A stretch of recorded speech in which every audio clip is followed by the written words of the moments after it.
তো ভিউয়ার্স, এইখানে হচ্ছে অ্যাক্সিডেন্ট হয়েছে ট্রেনটি, চট্টগ্রাম থেকে কক্সবাজারগামী এই ট্রেনটি। তো এইখানে ঠিক দুলাহাজারা স্টেশন পাস করেই হচ্ছে ট্রেনটি লাইনচ্যুত হয়ে গেছে।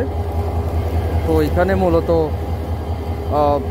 বড় ধরনের কোনো হতাহতের ঘটনা হয়নি, বড় ধরনের কোনো ধরনের অ্যাক্সিডেন্ট হয়নি। জাস্ট ট্রেনের যে লাইন আছে, লাইন থেকে চাকাটি খুলে পড়ে গিয়েছে। তো এই ছিল।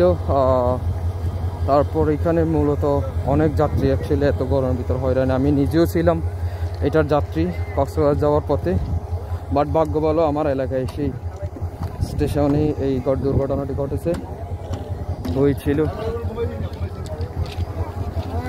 তো আমি আপনাদেরকে দেখাই এখানে মূলত কীভাবে লাইনচ্যুত হয়েছে ট্রেনটি।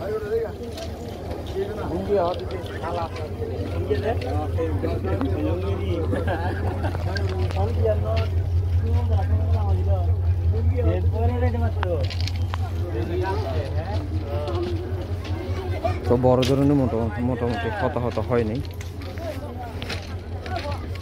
এই ছিল এখানকার অবস্থা।